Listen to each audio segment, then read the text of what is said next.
왜 영양제를 찾으시나요? 그러면은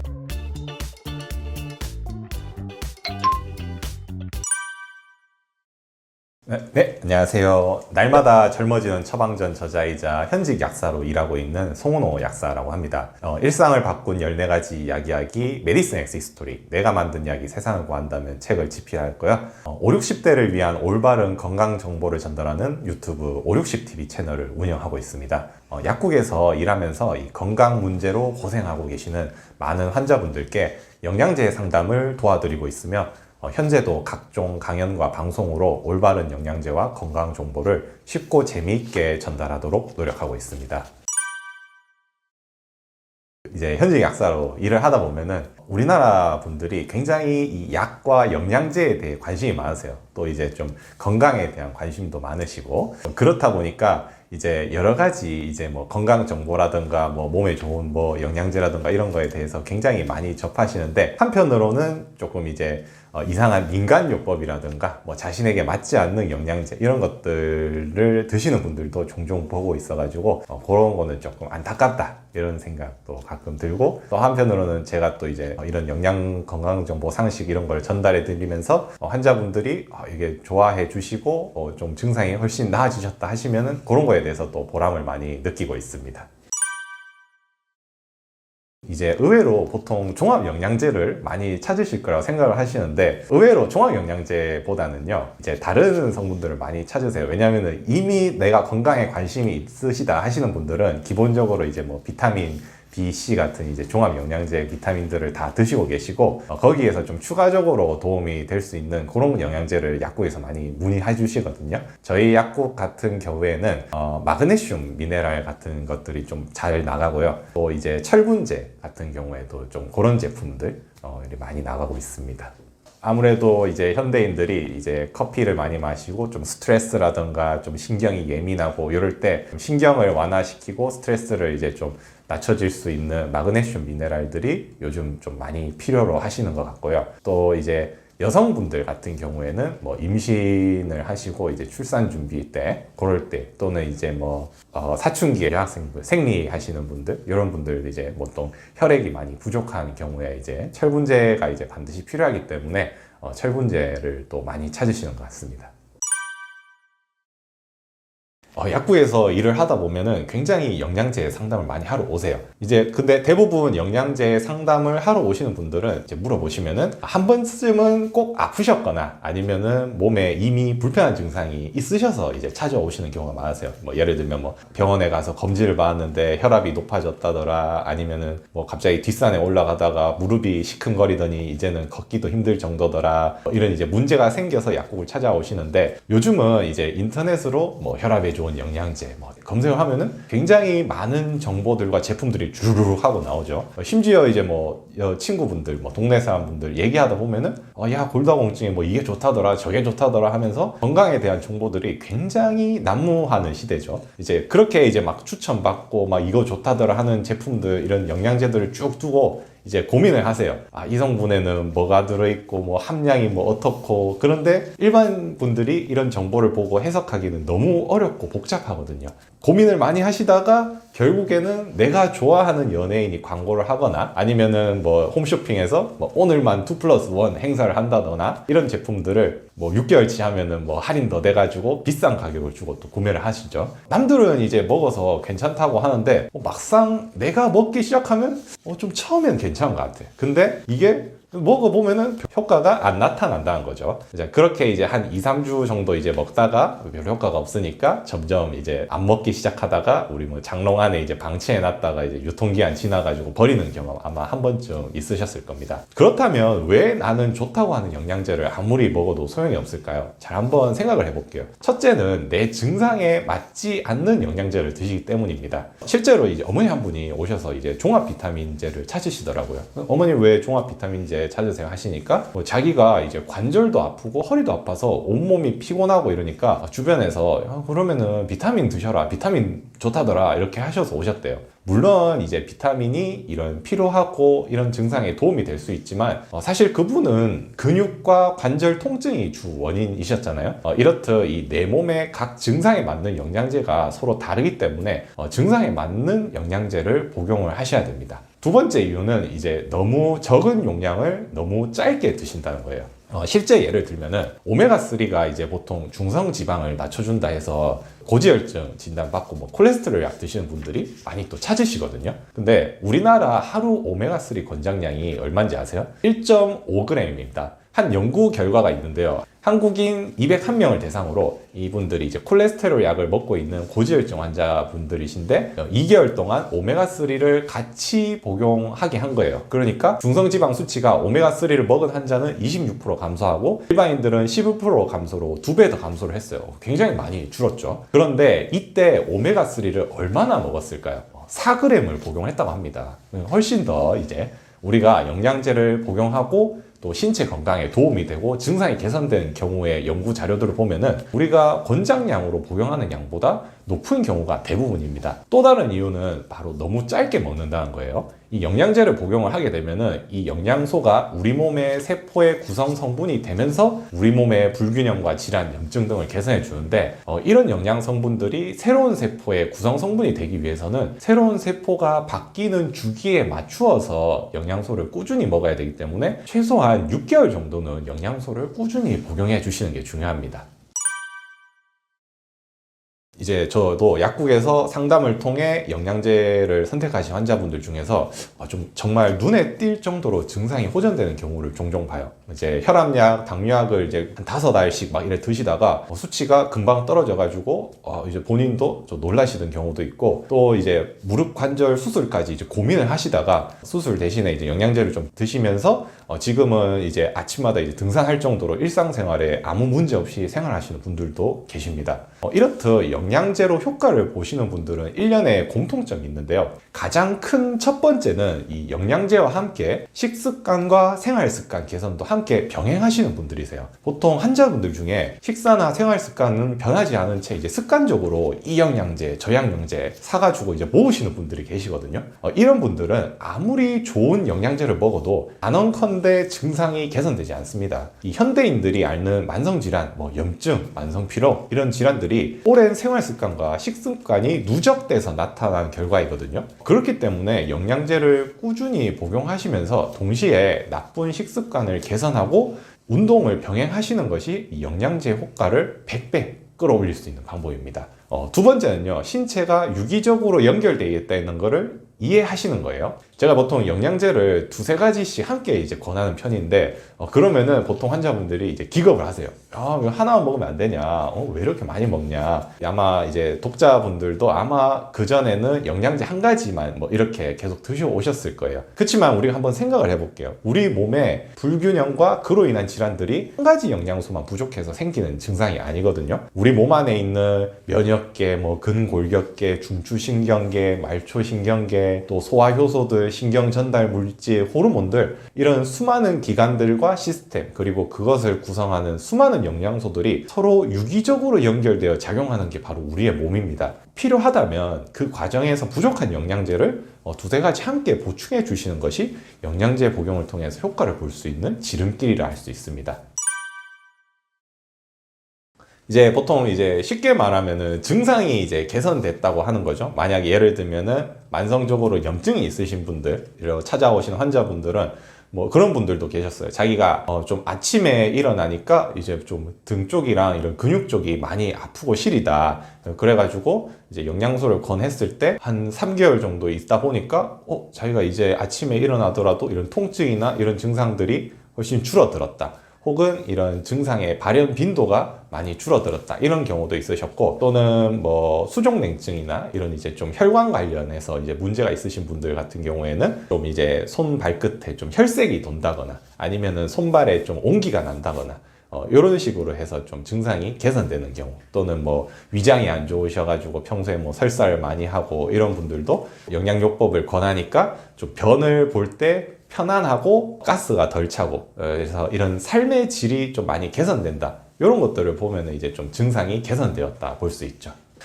일단은 보통 이제 영양제가 효과가 없다라고 느끼시는 대부분의 분들은 일단 한 짧게 드시는 경우가 많아요. 이제 보통 뭐 그 영양제 한 통 분량이 보통 1개월에서 뭐 2개월 정도 되잖아요. 그러면은 이제 2개월 정도 드셨는데 효과가 없네? 그래서 이제 뭐 다른 제품으로 뭐 갈아타시거나 하는 경우가 많은데 한 6개월 정도는 꼭 한번 드셔보시고 이제 증상이 개선되는지 확인을 해주시는 거를 권하고요. 6개월 먹었는데도 이게 사람마다 이제 특정 영양소가 잘 받는 경우가 있고 안 받는 경우가 있거든요. 그래서 한 6개월 정도 드시고 증상이 안 개선됐다 하시면은 그때 이제 좀 다른 성분으로 드셔보시는 게 좋지 않을까라고 생각합니다. 보통 이제 많은 분들이 영양제를 이제 구매하려고 이렇게 뒤에 이렇게 보세요. 그러면은 이상한 글자들과 숫자들 몇 그램 이런 게 적혀 있어요. 근데 이게 많이 들어있는 건지 적게 들어있는 건지 가늠이 안 되거든요. 근데 옆에 보니까 퍼센테이지로 이렇게 표시가 된 부분들이 있어요. 이게 바로 이제 우리 하루에 1일 권장 복용량에서 몇 퍼센트를 차지하는지 나타내는 거거든요. 근데 이제 어떤 분들이 놀라세요. 내가 비타민을 샀는데 비타민 이 기준치가 뭐 120%? 뭐 330%? 뭐 많은 거는 막 1400%? 야, 이거 이렇게 많이 먹으면은 이거 먹으면 죽는 거 아니냐고. 근데 이제 보통 우리가 이제 비타민 C 권장량이 하루에 100mg이거든요. 그런데 비타민 C 100mg이면 우리가 이제 그 약국에서 사 먹는 비타민 음료수 요거 한 병이 500mg이에요. 우리가 한 병 이거 그냥 간식으로 먹으면 벌써 5배를 먹은 거죠. 그러면은 이런 일이 왜 생기느냐면 우리가 보통 고등학교 때 그 비타민이 부족하면 무슨 병에 걸리는지 배우시잖아요. 비타민 B가 부족하면 뭐 각기병에 걸리고 비타민 A가 부족하면 야맹증, 뭐 C는 괴혈병 이런 걸 배우는데 1일 권장량이라고 하면은 사람이 이 정도도 안 먹으면 뭐 이런 결핍으로 인한 병이 걸린다. 즉 이게 결핍을 막기 위한 최소한의 용량으로 표시를 해 놓은 거예요. 근데 우리가 실제로 보면은 주변에 각기병 걸린 분은 보신 적 있으세요? 거의 없죠. 자, 우리가 뭐 비타민 먹는 이유가 뭐 괴혈병 안 걸리려고 드시나요? 아니죠. 우리가 비타민이나 이런 것들 먹는 이유는 우리가 좀 더 활력 있고 또 더 건강하고 병에 걸리지 않고 불편하지 않게 살기 위해서 영양제를 드시잖아요. 그렇기 때문에 이 영양제의 함량을 일일 권장량에 맞춰서 드시면은 내 몸에서 결핍은 없겠지만 내가 기대했던 만큼의 영양제의 효과들은 사실상 나타나기 힘들다는 거죠. 저도 항상 이제 환자분들이 영양제를 찾으시면 항상 먼저 물어보는 질문이 있습니다. 왜 영양제를 찾으시나요? 그러면은 이제 뭐 이런 얘기를 하시죠. 뭐 병원에서 혈당이 높다고 해서 조금 요걸 조절할 수 있는데 도움이 될까 해서 찾는다. 또는 요즘 잠을 자도 너무 피곤해가지고 좀 피곤이 가시게 해주는 영양제를 찾는다. 어떤 분들은 뭐 술을 너무 자주 마셔서 간 수치가 높아서 간에 좋은 영양제를 찾는다. 아마 여러분들도 이 영양제를 알아보실 때 어떠한 목적이 있으실 거예요. 이제 그 목적은 우리가 앞서 말했듯이 우리가 못 먹어서 생기는 결핍을 해결하기 위해서는 아닐 겁니다. 우리가 영양제를 복용하는 목표는요, 이제는 결핍에서 이제 몸의 불균형을 개선하는 대로 바꿔야 된다라고 봅니다. 즉 쉽게 말하면 인체 내에서 불균형하고 비정상적인 건강 상태를 정상으로 복구시키는 목적으로 이 영양제를 복용을 해야 된다는 거죠. 예를 들면 고혈압 환자는 혈압을 낮추기 위해, 또 당뇨 환자는 이 우리 인체 스스로가 혈당을 낮출 수 있는 몸으로 돌아가기 위해, 또 신경이 만약에 예민한 환자는 이런 신경을 안정화시키기 위해 영양제를 통해서 특정 질병을 완화하고 불균형한 몸 상태를 정상화하는 것을 영양제의 목표로 삼아야 됩니다. 우리가 이제 나이가 들면 혈관이 나빠진다고 생각을 하는데 놀랍게도 우리 혈관은 나이가 한 30세부터 조금씩 노화가 진행되어서 이 혈관 안쪽에 찌꺼기가 쌓이기 시작합니다. 혈관 건강을 위해서 가장 중요한 거는 혈관이 굳지 않고 탄력을 유지하도록 해주시는 게 중요한데요. 이거를 우리가 보통 혈관 탄력성이라 하거든요. 혈관을 굳게 하고 혈전을 생성하는 요인이 여러 가지가 있는데 이런 요인들을 피하시면 건강한 혈관을 유지할 수 있습니다. 보통 제가 항상 건강을 지킬 때 나쁜 것을 피하는 것이 8, 좋은 것을 먹는 것을 2라고 말씀을 드리는데요. 그만큼 나쁜 것을 피해 주시는 게 훨씬 중요한데, 대표적으로 나쁜 기름이라 부르는 LDL 콜레스테롤 또는 중성지방, 또 혈액 속 칼슘, 혈액 속 과다한 당분 같은 것들이 혈관 건강을 망치는 주범이기 때문에 피해 주시는 것이 제일 중요하고요. 아울러 꾸준한 운동, 흡연, 음주 같은 생활 습관 개선, 그리고 오메가3나 식이섬유 같은 건강한 식습관을 가꾸는 것도 중요하겠죠. 전칠쌈을 요새 많이 추천을 드리는데, 전칠쌈은 이 중국 원난성 지방의 구릉지대에서 자라는 쌈의 한 종류입니다. 보통 심은 지 3에서 7년이 지나면 효과가 제일 잘 나타난다 해서 삼칠쌈이라고도 불리는데요. 이 중국의 고대 약초 백과사전이라 할 수 있는 본초 강목에라는 책에 보면 이런 문구가 나와요. 이 고려인삼은 기보충의 제일이고 전칠삼은 혈보충의 제일이다. 그 정도로 이 오래전부터 혈액이 부족한 환자나 이제 혈액순환이 안 되는 환자분들한테 혈액을 보충하고 혈액을 쌩쌩 돌려주는 이런 아주 강력한 성분입니다. 이거는 이제 전칠삼에서만 나오는 이 노토진세노사이드라는 성분 때문인데요. 이 성분이 이 혈전을 녹여서 없애는 TPA라는 물질의 합성을 증가시켜서 우리 몸의 혈액순환을 도와주게 됩니다. 실제로 이 연구들에 따르면요, 전칠삼을 복용하면 협심증 증상을 완화시켜주고 가슴 통증이나 심장 운동 기능 정상화에도 도움을 준다는 연구 결과들이 있습니다. 사실 이 인체에서 가장 중요한 장기를 꼽자면은 단연코 이제 뇌하고 심장이 아닐까 싶습니다. 이제 특히 이제 심장은 이 오랫동안 이 생명을 유지해주는 중요한 기관으로 인식돼 왔죠. 왜냐면은 심장은 죽을 때까지 쉬지 않고 운동을 하잖아요. 우리가 이제 테니스 공을 한번 잡아서 이거를 찌그러뜨릴 정도 힘을 줘보세요. 이제 보통 이 정도의 힘으로 매번 이 심장이 한 번씩 뛰면서 약 한 70ml 정도의 피를 온몸으로 뿜어냅니다. 그래서 이 피는 우리 몸 전체를 순환을 하면서 우리 몸의 세포가 반드시 필요한 산소나 영양분을 공급하고 노폐물들을 수거해주는 역할을 하죠. 그런데 우리가 이제 심장도 이 나이가 들면서 서서히 노화하고 병이 생기기 시작하죠. 심장 관련 질환은 그래서 이제 좀 생명과 직결되는 병들이 많아요. 심근경색 또는 협심증, 심장 발작 이런 질환들이 있죠. 그래서 약국에서 일하다 보면 심장에 좋은 영양제를 찾으러 오시는 환자분들은 대부분은 이제 혈압이 높은 고혈압 환자분들이시거나 또는 심장 박동이 빠르거나 또는 불규칙한 부정맥 환자분들이 많으신 것 같습니다. 안타깝게도 이 고혈압에 대한 전조 증상은 대부분이 없습니다. 그래서 외부로 봐서는 이 사람이 고혈압인지 아닌지 특별한 증상이 없어요. 그래서 쉽게 말하면 이 물 흐르는 이제 금속 파이프가 있는데 겉으로 멀쩡해 보이는데 갑자기 펑 하고 터지는 거예요. 그러면은 이제 안에서 이제 출혈이 되면서 뇌출혈 또는 위장관 출혈 이런 이제 갑작스럽게 이제 생명이 위험할 수 있죠. 그래서 이제 고혈압의 별명이 이 침묵의 살인자입니다. 그래서 이제 우리가 일반적으로 겉으로 봐서는 이 사람이 고혈압인지 알 수 없기 때문에 그래서 항상 강조를 드리는 것이 건강검진을 꾸준히 받으셔야 돼요. 보통 이제 대부분이 이제 사람들이 병원에서 건강검진 받으러 가가지고 혈압을 측정을 했는데 왜 이렇게 혈압이 높게 나오지? 하다가 이제 고혈압을 진단받는 경우가 생각보다 굉장히 많으세요. 이제 고혈압이 심할 경우에 나타날 수 있는 증상들도 있는데요. 아침에 두통이 심하거나 또는 어지럼증 또는 귀에서 소리가 나는 이명을 자주 느낀다거나 또는 가슴에 통증 또는 호흡이 힘들어지는 경우도 있지만 이런 경우에는 고혈압이 정말 심하거나 아니면은 정말 특이한 이제 사례이기 때문에 미리미리 건강검진으로 혈압 관리를 하시는 게 중요합니다. 혹시 여러분들 춤 춰보셨나요? 이게 사람이 춤추는 모습을 보면은 이 손과 발, 몸이 정해진 순서로 굉장히 리듬감 있게 움직이잖아요. 우리 심장도 마찬가지입니다. 이 심장이 뛴다 하면은 심장 주머니 하나가 그냥 쥐어 짜지면서 피를 운반하는 것처럼 보이지만 이 심장의 운동은 우리 생각보다 훨씬 복잡한데요. 이 심장 안에는 방이 4개가 있어요. 그래서 혈액들이 이 방들을 순서대로 쥐어 짜면서 피가 이렇게 밀려 나가거든요. 근데 각 부분에 전기 신호가 신호를 주면은 각 부분이 수축을 이렇게 해서 피를 밀어내요. 그런데 이 스텝이 꼬여버리면 어떻게 될까요? 이렇듯 이제 심장의 운동의 리듬이 꼬여버린 상태를 우리가 부정맥이라 합니다. 부정맥은 크게 3가지로 나뉘는데요. 이제 대부분이 너무 심장이 빨리 뛰는, 분당 100회 이상 빨리 뛰는 경우를 빈맥이라 하고, 느리게 뛰는 분당 60회 이하를 서맥 또는 이제 심장이 불규칙하게 바르르 떠는 거를 심실세동, 이렇게 3가지로 나뉩니다.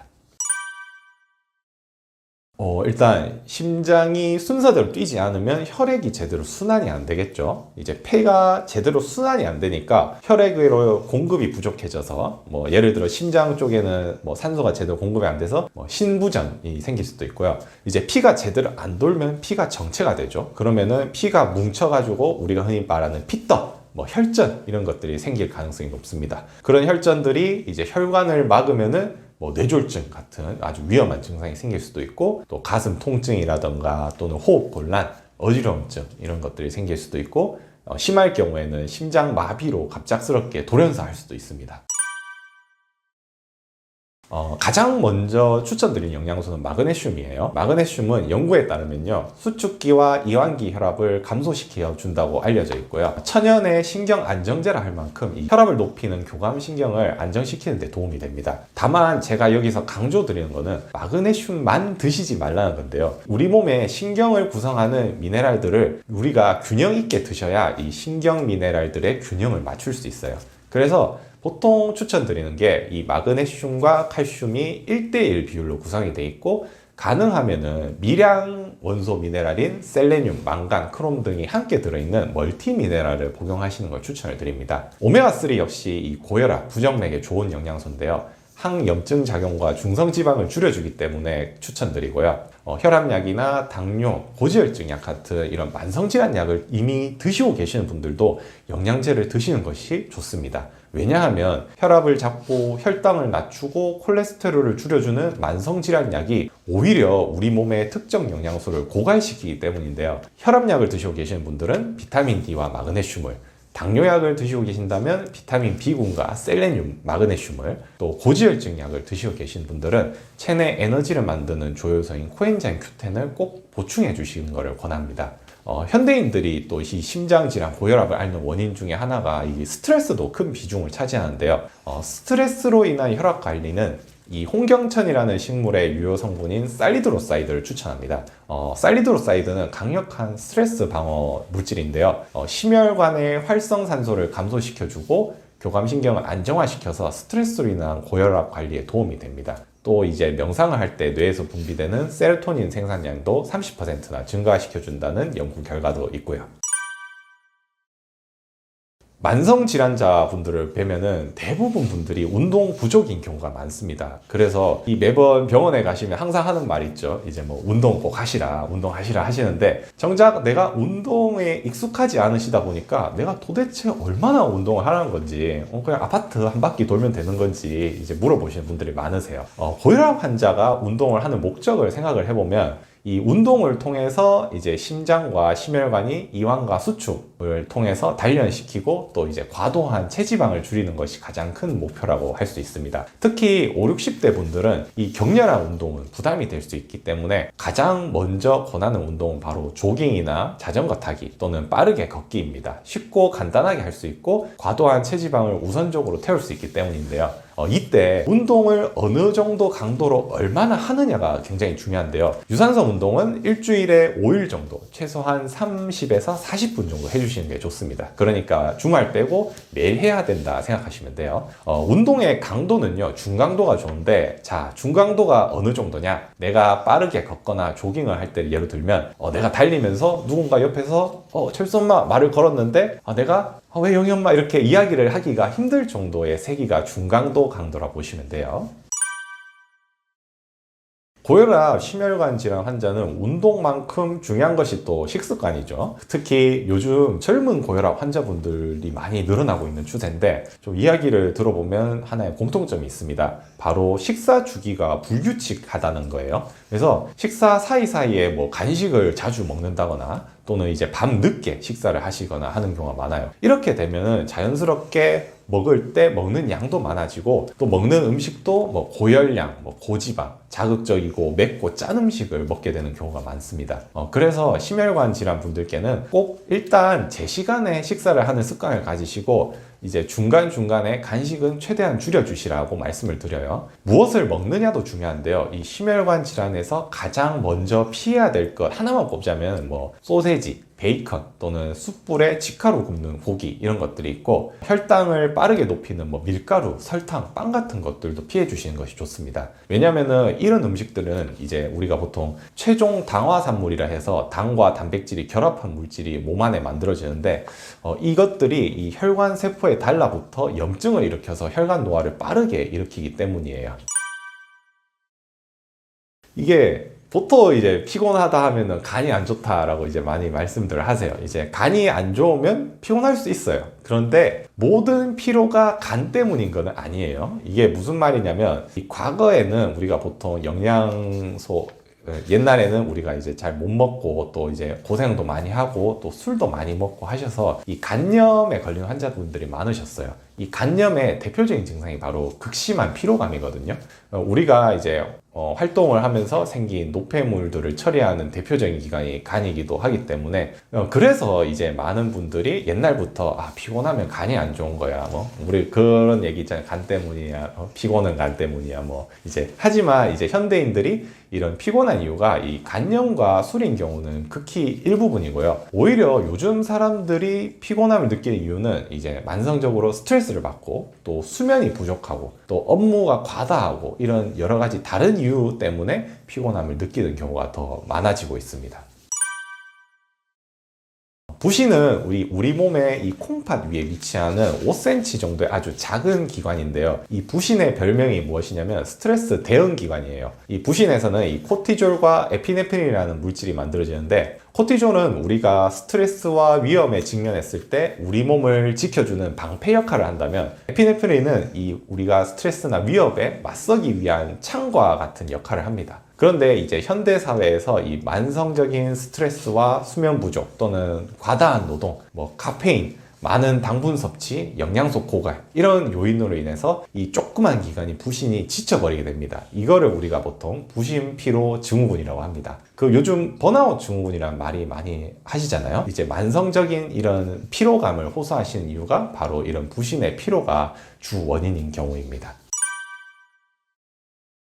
가장 먼저 부신 증후군을 해결하기 위해서는 이 가장 필요한 영양소가 바로 비타민 B5라고 하는 판토텐산인데요. 이 판토텐산은 이 부신에서 스트레스 방어 호르몬인 코티졸을 만든 재료가 되기 때문이에요. 그래서 비타민 B5를 하루에 500mg 정도 고함량 드시는 게 좋은데, 이게 많이 높은 편입니다. 일반 종합 영양제의 거의 5배 정도 되는 분량이거든요. 이뿐만 아니라 우리가 먹은 음식을 에너지로 빨리빨리 전환해주는 비타민 B1, B2, B6 같은 비타민 B군도 굉장히 중요하고요. 비타민 B1, B2, B6는 100mg 내로 드셔주시는 것이 좋습니다. 우리 몸에서 이제 비타민 C가 가장 많이 소비되는 기관 중 하나가 이제 부신이거든요. 이 비타민 C도 부신 피로 증후군 치료에 가장 중요한 영양소입니다. 또한 부신 세포를 이 활성산소로부터 보호하는 이 비타민 E도 함께 드시는 게 훨씬 좋고요. 비타민 C와 비타민 E는 이 부신을 방어해주기 위해 하루에 500mg씩 드시는 것을 권장드립니다. 많은 분들의 이 부신을 가장 지치게 만든 음식이 무엇일까? 바로 커피입니다. 저도 이 졸릴 때 커피를 하루에 한 3-4잔씩 마시거든요. 근데 이런 커피 속 카페인이 우리 몸을 각성시키기 위해서 끊임없이 이 부신을 쥐어짭니다. 게다가 커피를 마시면 소변이 많이 마렵죠. 이 소변을 통해서도 이 수용성 비타민, 비타민 B군이나 비타민 C들이 많이 빠져나가기 때문에 커피를 너무 자주 마시게 되면은 부신 피로 증후군에 걸릴 위험이 아주 높습니다. 부신은 우리가 이제 깨어나고 잠을 자는 일주기 리듬에 따라서 또 활동을 많이 하기 때문에 우리가 늦게 잠을 자거나 또는 수면을 부족하게 취하는 것도 부신을 망치는 주범 중 하나입니다. 부신 피로가 있으시다면 수면은 최소한 7시간 이상 충분하게, 또 수면을 취하더라도 같은 시간대에 규칙적으로 주무시는 것이 좋습니다. 우리 몸에서 이 가장 큰 장기가 바로 간입니다. 이 간의 별명이 인체의 화학 공장이라 불리거든요. 이 간 안에서 우리 실험실에서 하는 500여 가지의 화학 반응이 일어난다고 해요. 굉장히 많은 화학 반응을 하는데, 이 간이 하는 주 역할은 이제 우리가 먹은 음식들, 우리가 흔히 말해서 탄단지라 하죠. 탄수화물, 단백질, 지방 이런 것들로 이제 바꾸고 운반해주고 이런 영양소 대사 역할을 하고요. 또한 외부에서 들어온 독성 물질들을 해독해주는 해독작 작용, 아울러 뭐 비타민이나 혈액을 저장하고 지방 흡수를 도와주는 소화 효소인 쓸개즙을 만들고 또 상처를 아물게 하는 혈액 응고 인자를 만들고 이런 것들이 이제 주요 역할이라 할 수 있습니다. 우리 간을 아래쪽에 보면 작은 가지 모양 주머니 담낭 쓸개라고 하는 기관이 있거든요. 이제 우리가 보통 와신 상담이라 하죠. 이제 쓸개를 핥는다 해서 굉장히 쓴 이제 기관인데, 이 담낭은 간의 위장이라고도 할 수 있는데, 왜냐면은 이 간에서 담즙을 만들어서 이거를 담낭으로 옮겨요. 그러면은 이 담낭에서 담즙을 이제 농축시켜서 이거를 분비를 하게 됩니다.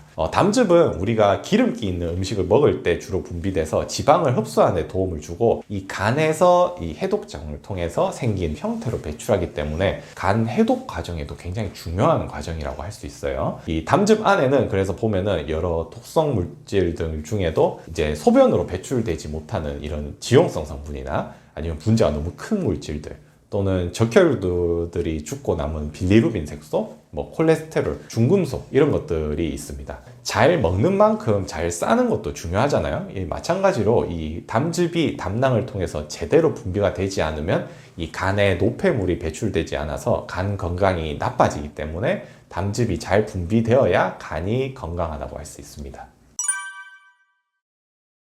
최근 젊은 분들 중에서 이제 지방간 진단을 받고 오시는 환자분들이 많으세요. 이 지방간은 쉽게 말해서 간에 지방이 낀 거를 말합니다. 사실 우리 몸에서 이제 살이 찌면은 이제 뱃살 이런 데 이제 지방이 끼지만, 간 같은 기관은 원래 지방이 끼면 안 되는 기관이거든요. 그런데 이제 뱃살에 지방을 저장을 하려고 하니까 이미 지방이 많이 차 있어. 그리고 아니면은 이제 뱃살에다가 지방을 차곡차곡 이렇게 순서대로 쌓아 놓고 있는데 지방이 너무 빨리빨리 나와요. 그래서 이거 둘 데가 없어. 그걸 어디 둬야 되지? 해서 어쩔 수 없이 이제 간에 이제 지방이 끼기 시작하는데, 이렇게 이제 간의 5% 이상을 지방이 차지할 경우를 우리가 흔히 지방간이라고 합니다. 지방간에 생기는 원인은 크게 두 가지가 있는데요. 첫째는 술을 많이 마셔서 생기는 알코올성 지방간, 하나는 알코올이 아닌 다른 원인으로 해서 생기는 비알코올성 지방간, 이런 게 있어요. 예전에는 술을 많이 드셔서 지방간이 많이 생겼는데, 요즘은 비알코올성 지방간 환자가 더 늘고 있습니다. 이 2021년 대한간학회 자료에 따르면요, 성인 10명 중에 3명이 비알코올성 지방간을 앓고 있고, 이 비만인들 중에 50에서 74%가 지방간 환자라고 해요. 굉장히 많죠. 그런데 이 지방간을 치료하는 굉장히 쉬운 방법이 있습니다. 가장 빠르고 확실한 방법이 바로 운동과 식이요법을 통해서 살을 빼는 거예요. 그것이 이제 지방간 치료를 하는데 가장 빠르고 좋은 방법이죠. 요즘은 그 마른 비만이라고도 하죠. 그래서 겉으로 봐서 이제 살이 쪄 보이는 피하 지방이 없지만은 이제 우리가 내부 지방이라고 하죠. 이제 내부 지방이 많으신 분들도 많으시거든요. 그래서 오히려 이런 내부 지방들이 오히려 우리 몸에 굉장히 안 좋은데, 내부 지방이 차게 되면서 동시에 이제 장기나 간 이런 데 이제 지방이 차게 되는 그런 분들도 많이 계세요. 우리 몸에 이제 골다공증에 칼슘을 많이 드시죠. 왜냐면은 우리 몸의 칼슘의 95% 정도는 뼈에 저장이 되어 있습니다. 당연히 뼈 건강에는 칼슘이 중요하겠죠. 과거에는 칼슘 영양제를 또 많이 드셨고요. 그렇지만 여러분들 그거 아십니까? 우리가 이미 칼슘을 어느 정도 먹고 있습니다. 보통 칼슘 1일 권장량이 700mg인데요. 우리가 식사를 통해서 먹는 칼슘이 한 400mg 정도라고 해요. 그러면은 이제 300mg 정도는 이제 보충을 하는데, 이 300mg 정도 칼슘이 우유 2잔 정도 분량밖에 안 돼요. 생각보다 적죠. 근데 이제 우리가 나이가 들수록 골다공증 환자는 또 많아져요. 왜일까요? 이제 바로 섭취한 칼슘이 뼈로 가지 않고 혈액에 머물거나 아예 흡수가 되지 않기 때문입니다. 그래서 오히려 이제 골다공증 환자 수는 늘어나는데, 혈관이 굳고 딱딱해지는 혈관 석회화 환자분들은 오히려 더 늘어나고 있죠. 그래서 이런 혈액 속의 칼슘이 이제 혈관을 굳게 만들고 혈전을 만드는 혈관 석회화의 원인이 되기 때문에 혈액 속에 있는 칼슘이 뼈로 잘 이동하도록 도와줄 수 있는 게 굉장히 중요하다는 거죠. 그렇다면 진짜 뼈에 구멍을 메워준 영양소가 무엇이 있을까? 이제 가장 먼저 추천드린 비타민 D입니다. 자, 비타민 D 면역계에서도 굉장히 중요한 역할을 하지만 뼈 건강에도 굉장히 중요한 영양소입니다. 왜냐하면 비타민 D가 있어야 이 섭취한 칼슘이 장에서 잘 흡수가 되기 때문이에요. 비타민 D를 칼슘과 함께 복용을 하게 되면 5에서 10%인 칼슘 흡수율이 60에서 70%까지 끌어올릴 수 있습니다. 그래서 골다공증 환자에게 요즘은 병원에서도 칼슘과 비타민 D 복합제를 많이 처방을 하죠. 한국인들이 특히 이 체내의 비타민 D 농도가 매우 부족한 상태인데요. 이를 위해서 우리가 보통 이제 정상으로 비타민 D 수치를 끌어올리기 위해서는 비타민 D를 하루 4,000에서 5,000 IU 정도를 최소 3에서 4개월 정도 복용하시는 것이 좋습니다. 다음으로 중요한 영양소 바로 비타민 K2인데요. 비타민 K2는 우리가 메나키논이라고도 불리는데요. 얘네가 혈액 속에 존재하는 칼슘을 뼈로 보내주는 아주 중요한 역할을 담당합니다. 특히 뼈를 만드는 조골세포를 활성화시켜서 뼈를 튼튼하게 하고 반대로 혈액 속에 있는 칼슘을 제거해서 혈관에 칼슘이 축적되는 것을 막아주는데요. 비타민 K2는 명확한 권장 기준은 없지만은 일반적으로 하루 100 마이크로그램에서 120 마이크로그램 섭취를 권장을 하고 있습니다. 사골 많이 드시죠? 이제 뼈에서 이제 추출을 하니까 실제로 뭐 사골 국물에도 어느 정도 칼슘이 들어있다고 알려져 있는데 문제는 이런 사골 국물이 굉장히 지방이 많다는 거죠. 기름 성분이 많고 그래가지고 복합적으로 생각을 했을 때는 오히려 사골 국물을 너무 장기간 오래 드시는 거는 건강상의 이점에서는 크게 효과가 없다고 봅니다. 또 이제 이런 지방이 많은 성분과 칼슘을 함께 먹으면 칼슘의 흡수율도 많이 떨어지기 때문에 그렇게 드시는 거를 별로 권장드리진 않아요. 많은 분들이 이 류마티즘 관절염과 퇴행성 관절염을 많이 헷갈려 하세요. 우리가 보통 관절을 많이 써서 연골이 닳고 손상되는 질환이 퇴행성 관절염이라면 류마티즘 관절염은 우리 몸의 면역세포가 관절에 있는 연골세포를 공격하면서 생기는 자가면역 질환입니다. 생각보다 우리 어르신들 100명 중에 1명은 류마티즘에 걸릴 정도로 류마티즘은 흔한 질병인데요. 류마티즘 관절염이 생기면은 이 면역세포가 끊임없이 관절에 염증을 일으켜서 나중에는 뼈가 녹아내리고 서로 붙어서 움직이기조차 힘들 정도로 아주 무서운 질병입니다. 류마티즘 관절염은 퇴행성 관절염과 다른 게 이 보통 작은 손목, 발가락, 무릎 관절에서 이제 시작해가지고 얘네들이 염증 물질이 생기면서 점점 퍼지면서 전신 염증으로 일어나가지고 관절이 아닌 뭐 폐나 심장, 눈, 위장 관계에도 염증을 일으키는 아주 위험한 질병이죠. 류마티즘 관절염의 화두는 이제 염증입니다. 염증을 억제시킬 수 있는 영양소 중 하나가 바로 MSM입니다. 보통 식이유황이라고도 불리는 MSM은 여러 실험에서 이 관절의 통증을 줄여주고 관절의 유연성과 기능성을 개선시켜준다는 사실이 밝혀졌습니다.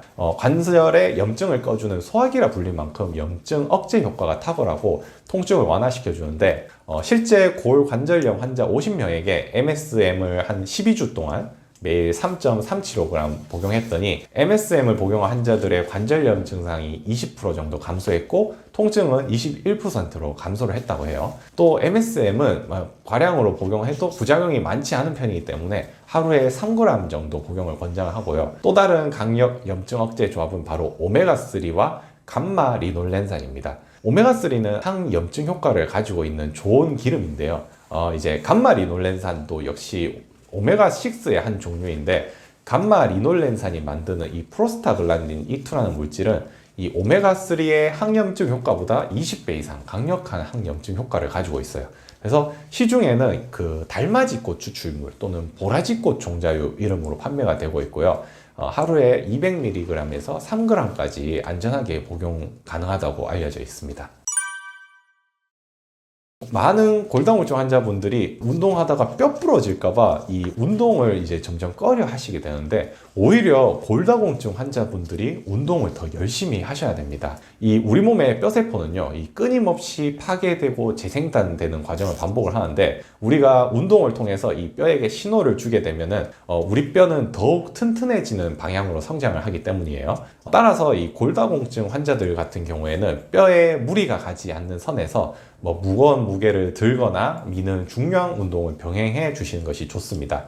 이상적으로 운동 비율을 유산소 운동 30%, 무거운 무게를 드는 저항 운동을 40%, 스트레칭 같은 유연성 운동을 한 30% 정도 이제 비중을 두고 해주시는 게 좋습니다. 이때 저항 운동은 주 2, 3회 정도 수행을 해주시는 게 좋은데 여기서 조금씩 본인의 수행 범위를 늘려나가시는 게 중요해요. 예를 들어서 내가 첫 주차의 무게를 이제 체스트 프레스를 한 무게 20g 정도로 한 번에 10개씩 수행을 했다면은 2주차에는 개수를 조금 더 늘려서 뭐 한 세트에 15회를 수행하거나 이런 식으로, 또는 무게를 뭐 한 2kg 정도 올리거나 이런 식으로 해가지고 점진적으로 근육과 뼈에 신호를 줘가지고 운동을 해주시면은 조금 더 튼튼한 이제 골밀도를 가질 수 있습니다.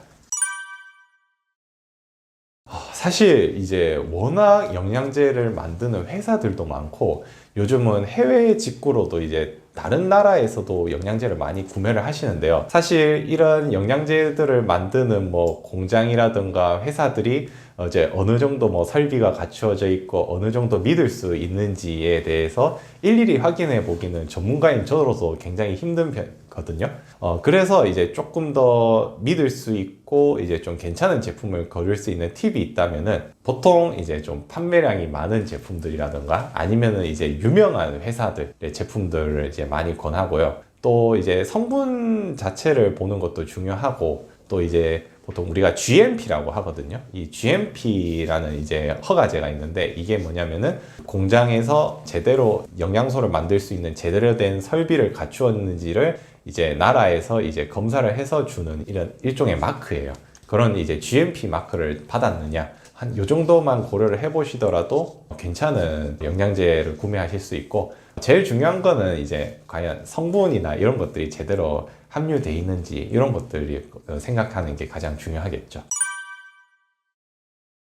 간암의 별명이 조용한 살인자입니다. 이제 실제로 이 간암은 증상이 말기에 가서야 신호가 나타나기 때문인데요. 몸이 안 좋고 막 간이 안 좋아서 병원에 가서 간암 진단을 받으면 대부분 막 늦은 경우가 대부분 많으시죠. 그래서 간에서는 한 70에서 80%가 손상될 때까지도 이제 암인지 알아채지 못하고 뒤늦게 발견하는 경우가 많습니다. 그래서 간암이 안타깝게도 생존율도 되게 낮은 편인데요. 간암 5년 생존율이 39.3%로 이 췌장암, 담낭암, 폐암에 이어서 네 번째로 이제 생존율이 낮은 질병입니다. 간암을 일으키는 주요 원인은 이제 보통 술 많이 마셔서 간암 걸린다 생각을 하시는데, 오히려 주 원인은 B형 간염 바이러스가 가장 크고요. 그 다음이 C형 간염 바이러스, 그리고 알코올, 이런 순서대로 이제 간암을 많이 일으켜요. 그래가지고 나는 술 안 마시니까 간 건강에 문제 없겠지 생각하시면 큰 오산입니다. 그래가지고 항상 건강검진을 꼭 잘 받아서 체크를 해주시는 게 좋고, 또 평소에 뭐 지방간이라든가 간 경화가 많이 있으신 분들도 간암으로 발전하게 되는 주 원인 중 하나이죠. 많은 분들이 아시겠지만 간 영양제로 가장 유명한 영양소 중 하나가 바로 밀크시슬입니다. 밀크시슬 또는 뭐 가시 엉겅퀴, 카르두스 마리안두스 등 이름으로 불리고요. 이 식물 안에 있는 유효 성분인 실리마린이 간을 보호하는 역할을 해요.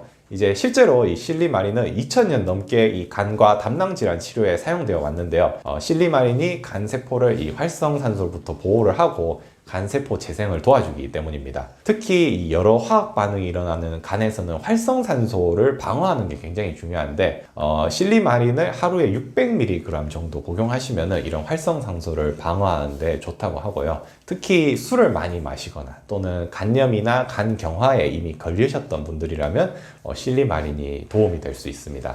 실리마린은 또한 담즙 분비 배출도 도와주기 때문에 이 담낭이나 간 해독에도 도움이 되고요. 다음으로 추천드리는 영양소는 이 아미노산인 메티오닌과 L시스테인입니다. 보통 우리가 간이 해독하는 과정을 1상과 2상 크게 두 가지로 나뉘는데, 쉽게 말해서 1상 반응은 되게 간단한 화학 반응을 해서 해독을 해요. 근데 2상 반응은 조금 더 복잡하고 분자가 큰 물질들을 처리하는 화학 반응이에요. 이때 2상 반응에 사용되는 대표적인 아미노산이 바로 메티오닌과 L시스테인입니다. 이 메티오닌과 L시스테인은 담즙을 만들 때도 이 질 좋은 담즙산을 만드는 원료인 타우린을 만드는 원료이기 때문에 담낭과 간 건강 모두 챙길 수 있는 영양소고요. 세 번째로 추천드릴 영양소는 바로 L아르기닌, 오르니틴, 아스프라트산, 이 삼형제, 아미노산 삼형제인데요. 보통 세 성분이 함께 이제 복합으로 해서 제품으로 나오거든요. 왜냐면은 이게가 간에서 독성 물질인 암모니아를 해독하는 요소회로라는 회로에서 필수 물질로 사용되는 물질이기 때문에 이런 성분들도 도움이 될 수 있습니다. 저희 약국 주변에 학교가 되게 많아요. 그래서 학생분들이 많이 구매하시는 약국 제품 중 하나가 바로 인공 눈물이죠. 눈이 건조한 친구들이 많다는 말일 텐데요. 최근 들어서 이제 책을 오래 본다거나 또는 휴대폰 모니터를 자주 많이 봐서 안구가 건조한 현대인들이 많습니다. 안구 건조증이란 말 그대로 안구에 눈물의 양이 부족해서 또 눈물이 잘 증발되어 가지고 눈이 촉촉하지 못한 상태를 말하죠. 안구가 건조하게 되면 뭐 눈이 뻑뻑하거나 불편하고 또 시야가 흐릿해지는 불편함을 유발하는데 단순히 그냥 눈이 불편한 것뿐만이 아니라 이런 것들이 오래되면은 외부 물질로부터 각막을 보호해주지 못하고 오히려 각막이 손상이 되거나 시력이 떨어지는 문제가 생길 수 있어요. 2023년 건강보험 심사평가에 따르면요, 이 안구 건조증 환자는 꾸준히 증가를 해가지고 60대가 19.4%로 가장 많았고 50대, 40대가 그 뒤이어서 많았습니다. 학생층이 안구 건조증으로 인공 눈물을 사용하는 경우가 많으신데 젊은 층의 가장 큰 이유는 바로 모니터나 휴대폰 같은 기기를 오래 사용하기 때문이에요. 사람들이 보통 평상시에 1분에 한 15번에서 20번 정도 눈을 깜빡이는데요. 스마트폰을 보면은 우리가 1분에 5번 정도만 눈을 깜빡인다고 해요. 우리가 눈을 깜빡여야 이제 눈에서 이제 기름과 눈물이 이제 보충이 되는데 눈을 깜빡이지 않고 오래 뜨고 있다 보니까 당연히 안구가 건조해지는 거죠. 너무나 당연히 안구 건조증의 환자분들이 인공 눈물을 많이 쓰시는데 안구 건조증 환자 수는 이 모바일 기기에 익숙한 젊은 층보다 50, 60대 고령층 분들이 많아요. 왜일까요? 조사에 따르면요, 이 우리나라 안구 건조증 환자 중에 이제 눈물이 부족해서 생기는 눈물 수분 부족형이 15% 정도고 85% 정도는 눈물 증발 과다형이라고 합니다. 이게 무슨 말이냐면 우리가 보통 안구에 있는 눈물층을 세 가지 층으로 나누는데 안쪽에서부터 점액층, 수분층, 기름층 이렇게 순서대로 있어요. 근데 이 기름층이 바깥에서 기름층이 수분층을 덮고 있기 때문에 눈물이 증발하지 않고 우리가 안구를 촉촉하게 유지해 줄 수 있거든요. 기름층은요, 우리가 눈에 있는 마이봄샘이라는 기관에서 이렇게 분비가 돼요. 그래서 우리가 눈을 깜빡하는 순간 마치 와이퍼처럼 이 눈에서 기름을 이렇게 싹 발라주거든요. 근데 우리가 나이가 들수록 이 기름층이 점점 얇아지고 또 마이봄샘에 염증이 생기는 경우에 기름의 분비가 줄어들어서 눈물이 쉽게 증발되고 안구가 쉽게 건조해집니다. 안구가 건조하다고 인공 눈물을 넣는 순간에는 수분이 보충되니까 안구가 촉촉해져요. 괜찮아요. 그런데 시간이 지나면은 다시 안구가 건조해지는 악순환이 반복되죠. 그래서 인공 눈물을 한번 쓰시는 분들은 계속해서 인공 눈물을 쓸 수밖에 없는 거죠. 그래서 대부분의 안구 건조증은 이런 얇아진 기름층을 보충해 주어야 근원적으로 해결을 할 수가 있습니다. 안구 건조증의 기름층을 보충해서 안구 건조증을 해결해 줄 수 있는 영양소를 생각해 볼 수 있겠죠. 가장 먼저 오메가3를 들 수 있습니다. 오메가3의 기름이 이 기름층의 구성 성분을 보충해서 수분이 증발되지 않게 도와주기 때문이고요. 또한 오메가3의 항염증 효과가 이 마이봄샘의 염증을 막아주기 때문에 안구 건조증에 도움이 됩니다. 또 다른 권장 영양소는 바로 아스타잔틴입니다. 보통 우리 눈 영양제를 하면은 루테인 많이 알고 계시죠? 루테인은 항산화 효과를 가진 천연 색소 성분인데요. 아스타잔틴 역시 이제 천연 색소 성분인데 루테인은 보통 노란색 색깔을 띠는 색소 성분이고 아스타잔틴은 이 생선이나 새우 이런 데서 이제 추출되는 붉은색의 천연 색소 성분입니다. 화학 구조를 살펴보면 구조는 흡사하지만 이 아스타잔틴이 루테인보다 항산화 효과가 10배 더 강력하다고 알려져 있고요. 또한 신체 흡수가 더 잘 되는 구조이기 때문에 흡수율도 90%로 매우 높은 편이에요. 그래서 안구 건조증에 아스타잔틴을 한 6mg 정도 복용하시면 훨씬 도움을 받을 수 있습니다. 저는 이제 약사로서 이 현장에서 많은 환자분들을 상담을 해왔는데요. 몸이 아프고 문제가 생겼다가 증상이 좋아지셨던 분들도 봤고, 이런 분들을 보면서 느꼈던 점은 이 우리 몸은 우리가 건강한 환경을 만들어주면은 이제 스스로 치유하고 좋은 상태로 돌아가려고 노력한다라는 점이었습니다. 다만 우리가 우리 몸의 좋은 환경을 우리가 어떻게 만들어줘야 하는지가 서투를 뿐이죠. 다시 건강해지고 싶다는 것은 마치 우리가 공부를 잘하고 싶다 또는 뭐 경제적으로 부유해지고 싶다처럼 공짜로 얻을 수 있는 것이 아닙니다. 내가 우리 몸에 대해서 공부를 하고 운동을 하고 많은 인내와 끈기를 요하는 일이죠. 하지만 내가 충분히 노력하고 열심히 하면은 우리 몸은 그에 대한 보상을 반드시 해줄 겁니다. 그래서 올바른 영양제 복용 역시 그 방법 중 하나이기 때문에 제대로 된 영양제 복용하셔서 많은 분들 건강한 삶을 누리시길 바라겠습니다.